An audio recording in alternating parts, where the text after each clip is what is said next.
Hello there and welcome to Black Jackal Gaming. Today we're going to look at what Space Marines need in the up and coming Balance Dataslate. So currently they're really struggling in the meta, and a lot of the detachments are being best used by the non-compliant chapters. The melee units just don't do enough damage, they are running around with wet noodles, and some of the abilities across the codex are just relatively poor overall. There's some odd point choices for some units as well, they're ridiculously expensive.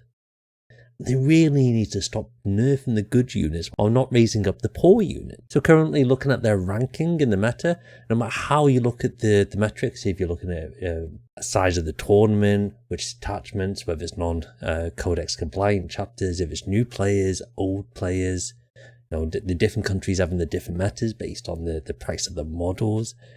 It's poor overall for Space Marines, apart from a couple of the non-compliant chapters using certain detachments.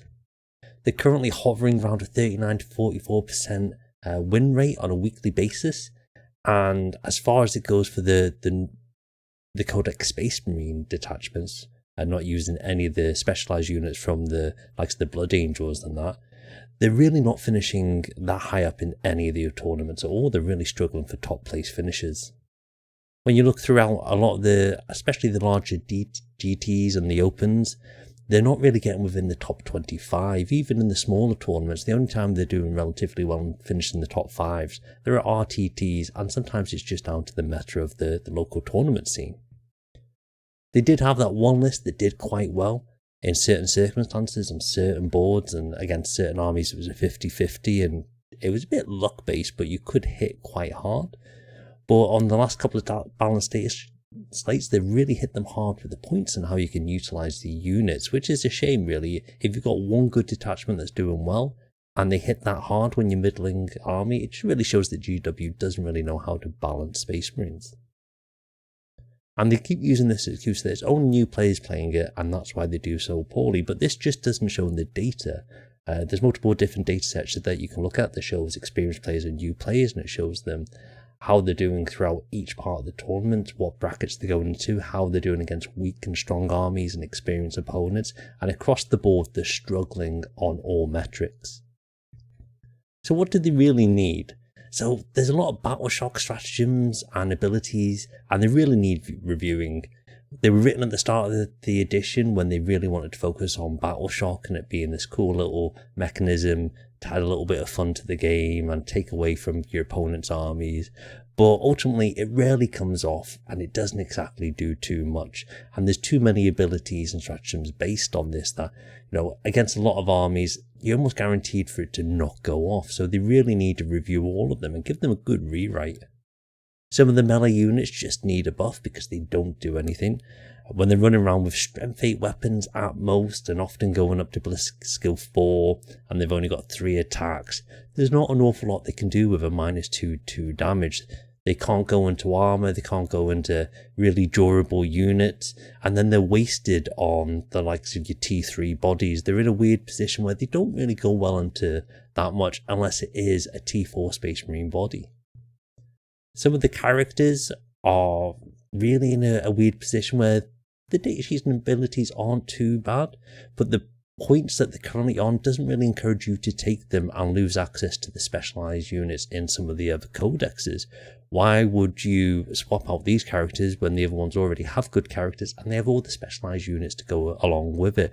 So to try and draw people to play Codex Space Marines and not use some of the other characters and units, you really need to price these ones competitively. They also need to look at the Tacticus restriction on the datasheets and remove this.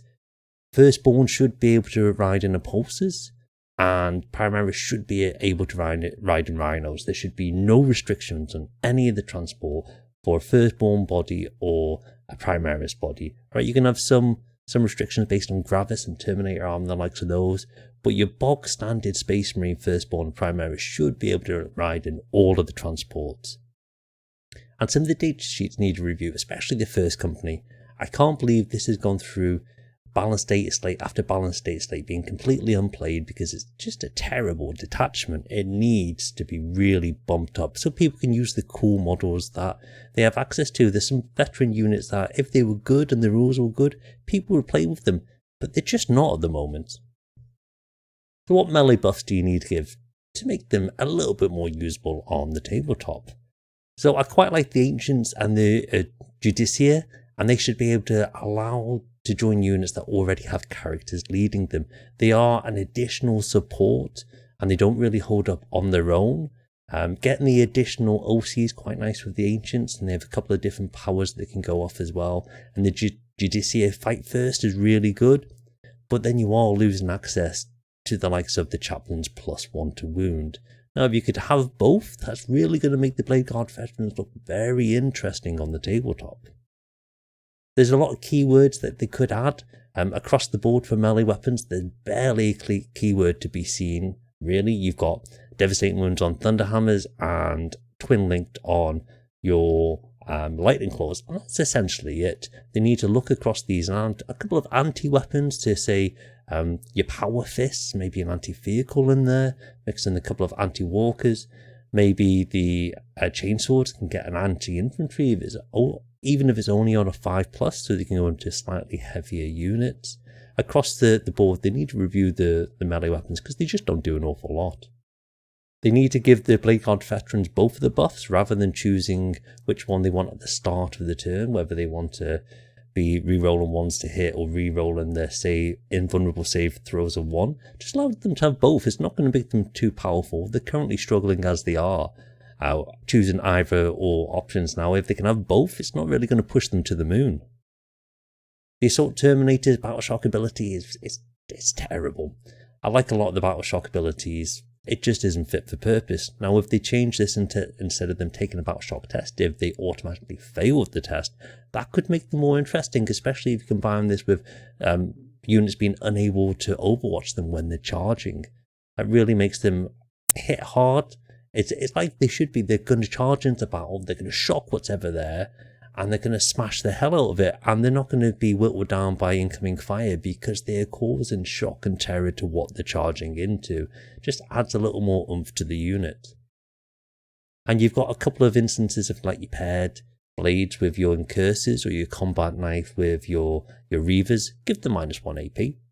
Having that additional 1 or 2 attacks isn't really going to do anything on a strength 4, 0 AP, 1 attack weapon.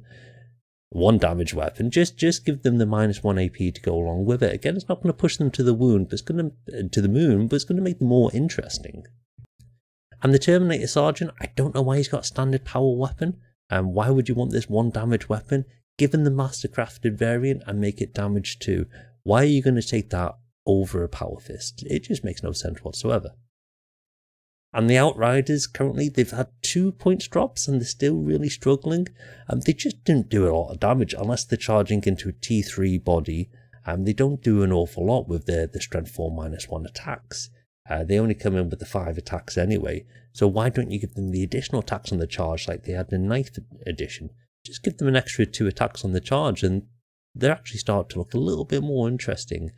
Your 3-man unit should really charge into a 10-man guard squad and pretty much wipe it out, but they're currently struggling to do that.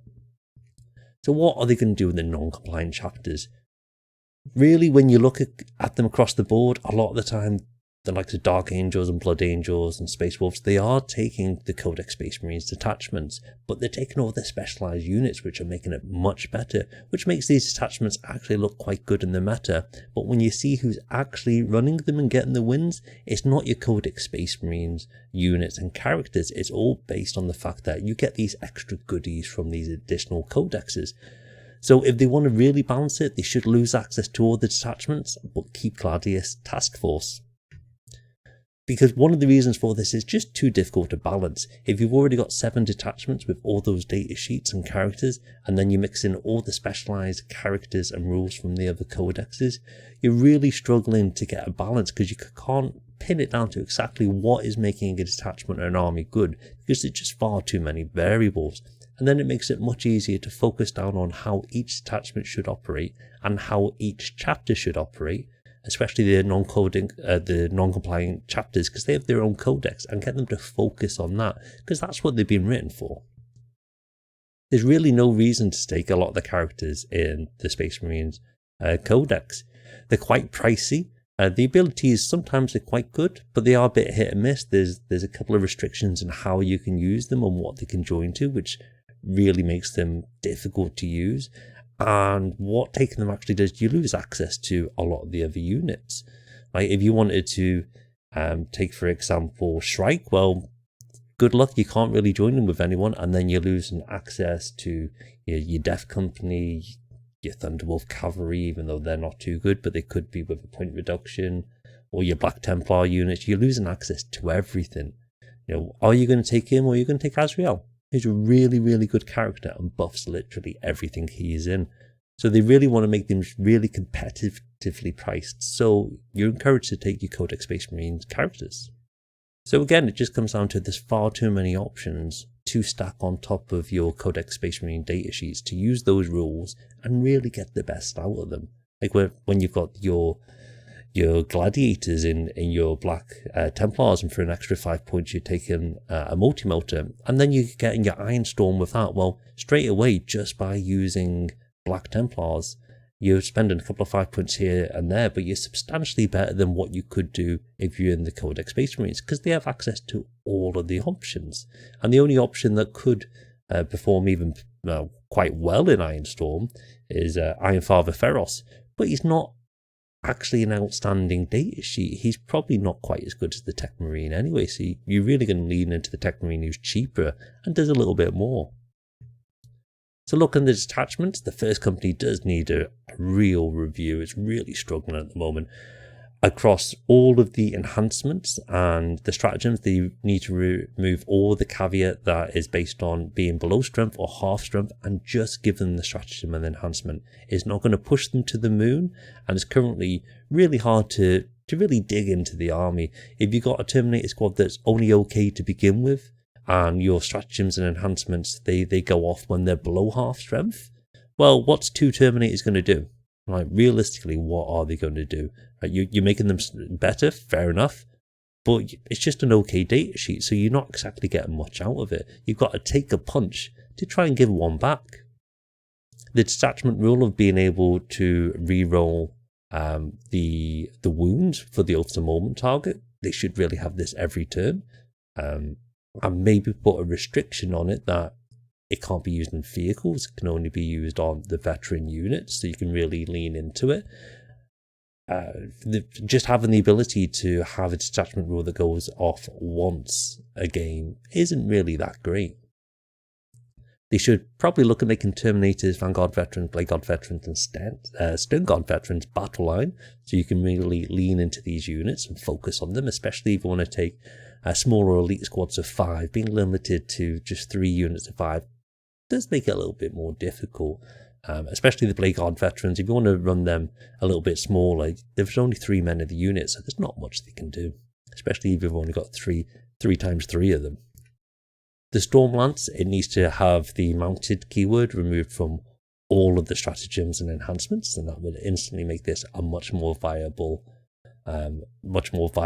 detachment. Having advance and shoot is fantastic, and if they've got access to some of the datasheets and stratagems, that would be really good. Looking at the Gladius, it'd be nice if they could use one of the doctrines twice, so you can have different flavors of how you lean into it. The Amphil Siege Force it's in a weird position. On paper, it seems really good, but it's all based on standing stationary to get your buffs, which is a game about movement, and the buffs aren't quite good enough to really utilize that to stand still and just miss out on points. So they should really have the detachment rule moved to where you just get +1 to wound in standard, rather than gaining heavy, and if it already has the heavy keyword, then you get +1 to wound. Just give that +1 to wound for ranged attacks as standard, and it'd be much better. You can still have the caveat of that they have to stand still to get it, but it's much better than just gaining the heavy keyword. The Vanguard detachment probably just needs a 12-inch removing from the rule, and then that will apply a lot more in the game, and it'll be in the melee phase as well, so you've just got a more versatile army. Having that 12-inch rule, well, often you are just getting within those 12 inches because you've got to score those victory points. You've got to get your primaries and your secondaries, so it doesn't come off as much as you really want it to, and just removing that just makes you a little bit more durable and doesn't increase your damage output at the same time. For the Firestorm, I'll just swap out their +1 to strength at 12 inches for your ranged attack, just to +1 to wound. Or maybe just have it +1 strength for range and melee attacks. That'd be quite nice. So a couple of additional thoughts I've had. I think it might be cool if the captain with the jump pack can join the Inceptors and Suppressors to give them a little bit of an oomph. Inceptors are quite expensive, so it'd be nice if you could add a character just to make them a little bit more consistent and get a little bit more out of them. And the Suppressors, well, they're just not seeing the tabletop at all, so any buff they can get, they won't revisit the datasheet, but adding a character there might make them a little bit better. I think the Phobos and Reaver Lieutenant and the Captain that you can get, they join units where they don't have the same core abilities, so if they join them, you lose access to them. Sometimes you're losing Scouts or Infiltration, and you don't really want that, or even Deep Strike. So just give the Lieutenants the same core abilities of the units they can join, or just give them ability where they gain those abilities when they join the unit, and you'd make them more worthwhile straight away rather than just losing them. So you're losing some of the utility for the squad that you're paying points for as well. The Reavers should change to an auto battle shock like the Terminators. That'd be quite good. And they should get the carbine and the knives. I don't understand why they've got to choose between having the carbine or just having the pistol and the knives. Just give them both. You know, getting a currently strength 4 0 AP knife with you know, an additional attack or two isn't exactly going to push the boat out and make these awesome. They're still going to be a relatively mere unit. Infiltrators could possibly have the precision keyword, especially if they're infiltrating at the start of the game. That would be quite thematic, that they are setting up in cover, waiting for an opportunity to snipe leaders. And it's still strength 4 0 AP, so it's not out of this world. It's just going to add a little bit more flexibility to the unit rather than it currently being largely used to sit in the backfield, zone out deep strikes and hold on to objectives, which just makes them a little bit of a dull option. The Incursors would be really good if they had the sustained hits. They've got the cool scopes and eye vision, so you know, give them a cool rule to go with it. We don't want to give them a +1 to hit or anything like that. You know, there's already a couple of precision. If you give them that to Infiltrators and Reavers have that, give them sustained hits. No, it's not pushing the boat out. Strength 4 0 AP, not going to do anything. Would be quite nice to have. The Stone Guard Veterans was a datasheet that was really written for the army rule to have reroll to wounds. The fact that they lost their shoot again ability once a game to get then rerolls of 1s, and they should just either look at, you know, the army rule reverse into where it was would instantly make Space Marines at least a mid army again, which would be quite nice, but they're not going to do that.